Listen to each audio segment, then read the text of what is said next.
ఓం అస్మద్గురుభ్యో నమః.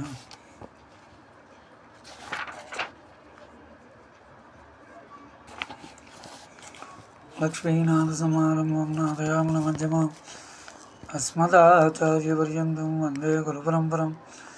వసుదేవసుతం దేవం కంసచానూరమర్దనం దేవకీ పరమానందం కృష్ణం వందే జగద్గురుం.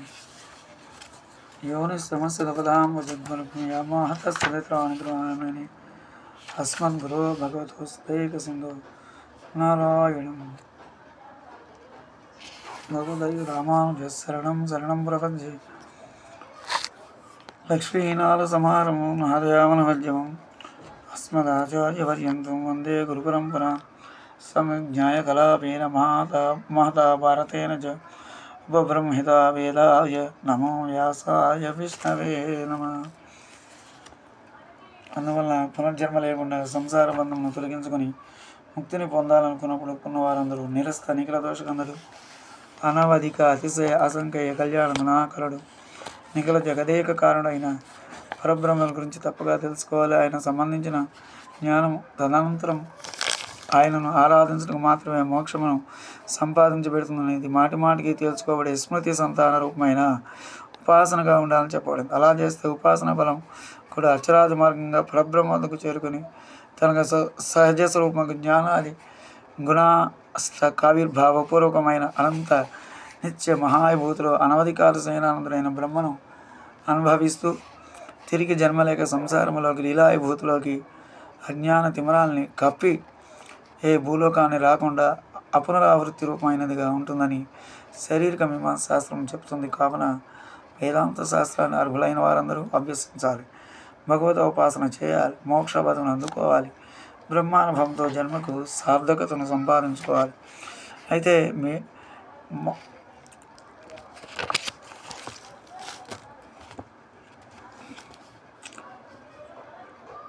అయితే మానం ప్రదీపం యొక్క కారణికతో దదాతిన్నట్లు భగవానుడు తను తెలుసుకోవడానికి చీకట్లో తరుముకునే వాడికి యథార్థస్థితిని తెలిపే ముందు సాగిపోవడంతో పడే దీపాన్ని వెలిగించి బాటలో వేలాడదీసినట్లు వేదం అనే శాస్త్రాన్ని ఉపకరించాడు. అది నిత్యమైంది, నిర్దోషము, భ్రమ ప్రమాదాలకు ఆస్కారం లేనటిది, మాతాపితరుల వల్ల హితమును ప్రసాదించేది, ప్రతికల్పంలోనూ భగవంతుడికి రక్షించబడి ప్రకాశింపజేయబడది. ఇలాంటి వేదాన్ని కొందరు నాస్తికులు, భౌతికవాదులు, హేతువాదులు శంకించి లేదని కొట్టివేసినారు. కానీ విజ్ఞులు యథార్థవాదులు కావున ప్రమాజ్ఞానాన్ని ప్రసాదించడానికి ప్రమాణాలు పలు రకాలుగా ఉన్నట్లు ప్రసాదించారు. అవన్నీ ఇంద్రియాలతో దర్శించగల వస్తువులు మాత్రమే తెలుపుతున్నాయి. కానీ అతీంద్రుడైన పరమాత్మను తెలుసుకోజాలకునే కనుక మనం మన ఇంద్రియాలతో దర్శించుకున్న మన పెద్దల మాట ద్వారా, మన పూర్వుల గురించి, గడిచిపోయిన వృత్తాంతాల గురించి, దర్శించిన వారి ద్వారా, యోగం సాధించడం ద్వారా అతీత కాల విషయాలను ప్రత్యక్షం చేసుకొని అనేక విషయాలు తెలుసుకుంటున్నాం. అట్లాగే సనాతన అనాది నిధనమైన వేదం ద్వారా పరమాత్మ అస్తిత్వాన్ని గురించి తెలుసుకొని ఆస్తికులైన మనకు అస్తిత్వాన్ని, మనగులను సంపాదించి నిలబెట్టుకోవాలి.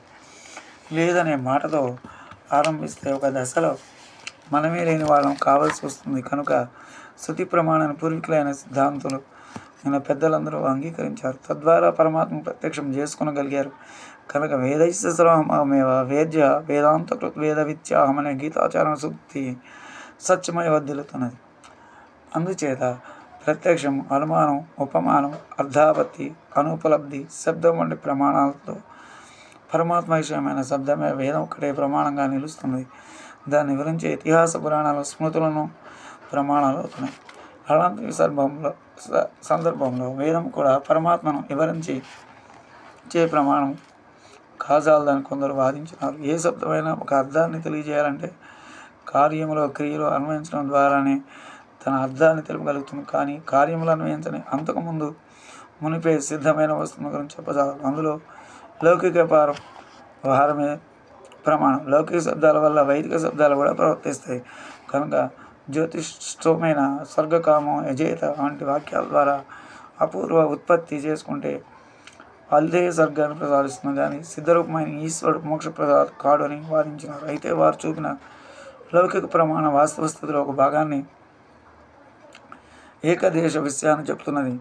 అవును తీసుకురా, అవును కట్టివేయి అనే వ్యవహారం. అందువలన సంబంధించిన క్రియ దానిలో పాల్గొన్న కర్తల ద్వారానే కాకుండా సిద్ధరూపాలైన వాటిని కూడా శబ్దాలుగా చెప్పగలుగుతున్నాయి. తల్లిదండ్రులు తమ పిల్లలకు ఆయా వస్తువులకు వ్యక్తులను చూపిస్తూ ఈయన తండ్రి, ఈయన తాత, ఇతడు అన్న, అక్క, ఇది అన్నము, ఇది పాలు అని చూపుతూ ఆయా పిల్లలను శబ్దమును పలికిస్తూ శబ్దానికి వస్తువును కూడా ఉన్న సంబంధాన్ని తెలుపుతూ అర్థ జ్ఞానాన్ని కలిగిస్తారు. వాటిని బాగా గుర్తుపెట్టిన వాడు అమ్మ అంటూ పలుకుతూ తన మాతృమూర్తిని ఇతరులను సంబోధిస్తారు. దోషాలుంటే పెద్దలు సవరిస్తారు. ఇలాగ శబ్దార్థ జ్ఞానం అందరికీ కలుగుతుంది కనుక ఒక స్థాయికి వచ్చిన కొత్త విషయాలు తెలుసుకోవాల్సిన వచ్చినప్పుడు క్రియ ద్వారా వ్యవహారం ద్వారా గుర్తించి సంబోధిస్తాడు కనుక పరమాత్మ సిద్ధవస్తమైన అతడు పరమాత్మను ఈయనకు ఇది పేరు, ఇవి ఇతని గుణాలు, గుణగణాల రూపం, ఇది నివాసస్థానమని ఉపనిషత్తుల ద్వారా ఒప్పించబడుతుందని ఆ విషయం ఆయా వేదావేత్తలైన వ్యక్తుల ద్వారా తెలుసుకోవడం ఉపాసన చేయబడటం ద్వారా దర్శనాది ఫలాలను పొందడం ద్వారా తెలియవస్తుంది. అహం వేద్మి మహాత్మానం రామం సత్యపరాక్రమం అన్నాడు కదా విశ్వామిత్ర మహర్షి. అందుచేత వేద శబ్దాలు భగవంతులను తెలియజేయగలుగుతాయి. ఆ శబ్ద ప్రమాణం చేత పరమాత్మను గుర్తించవచ్చు. ఉపాసన కష్టాల కడల నుండి గట్టెక్కవచ్చు. అందుకని శారీరక మీమాంస శాస్త్రాన్ని ఆరంభించాలి. స్వస్తి. జై శ్రీరామ్.